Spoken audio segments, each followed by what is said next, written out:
Alors ce soir, nous avons reçu un panel d'artistes, de nombreux anciens footballeurs, des footballeurs encore d'actualité. Finalement, nous allons poursuivre notre plateau en compagnie de M. Jean-Loup Leplat, le directeur du comité régional olympique de l'Île-de-France.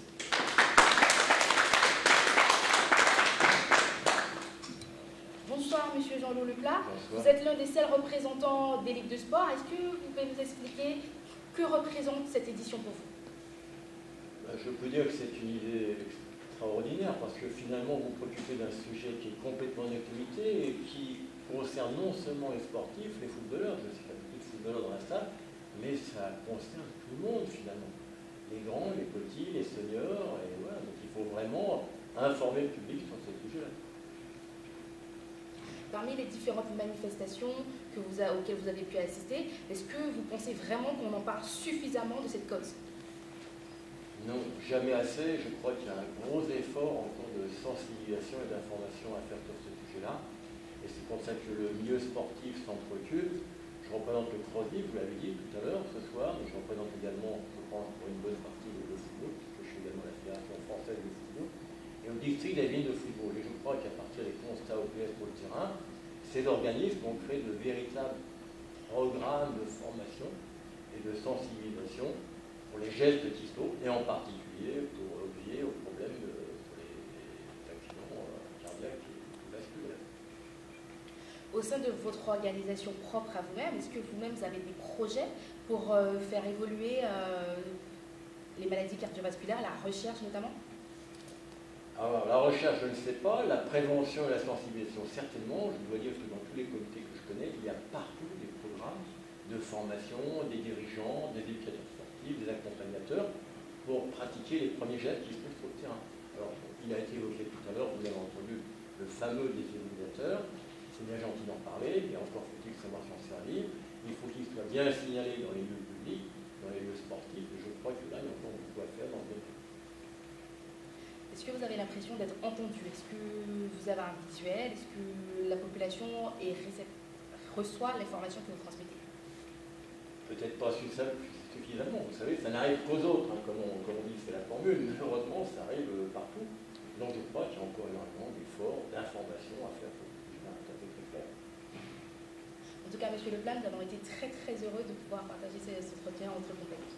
Eh bien, je vous remercie, puis félicitations à votre association. Football Impact pour avoir organisé cette manifestation qui est vraiment une grande chose pour le public.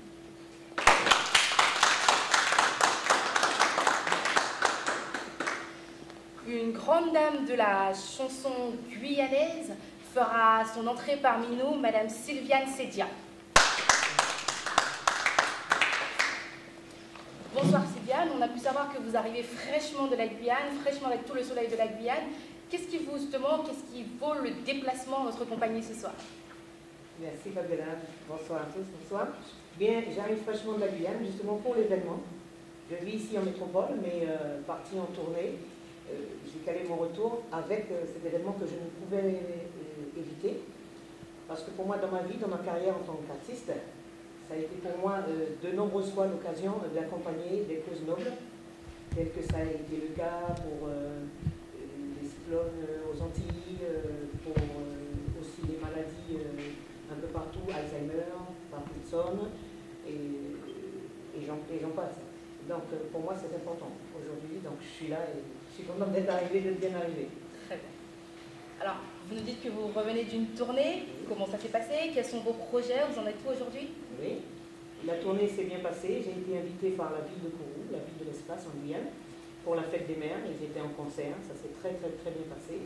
Et en cet honneur, j'ai donc reçu la médaille du Sénat qui m'a été remise par M. Jean-Étienne Antoinette, sénateur et maire de Kourou. Et puis pour les projets à venir, comme vous venez de me dire, donc il y a de bonnes choses qui vont se dérouler très bientôt, notamment à Gisors pour la grande journée de la ville organisée le 15 juin avec l'association FES et la ville de Gisors. Un retour aussi sur la Guyane. Et je suis marraine aussi de la Grippe Mano Guyane, donc qui aura lieu le 22 juin. Et donc, tous les événements, donc il faut que je sois bien présente et bien informée. Alors, dans un premier temps, vous aurez nos félicitations pour cette médaille. Aujourd'hui, est-ce que vous pensez qu'il y a suffisamment de personnes concernées dans tout ce qui est les causes, comme vous dites, les causes nobles? Est-ce que vous pensez qu'il y a suffisamment de personnes concernées? Les personnes concernées qui veulent amener la force, qui ont atteint qui sont touchées par la maladie. Voilà. Je pense que notre message, nous, en tant qu'artistes, avant tout, justement, c'est de porter le verbe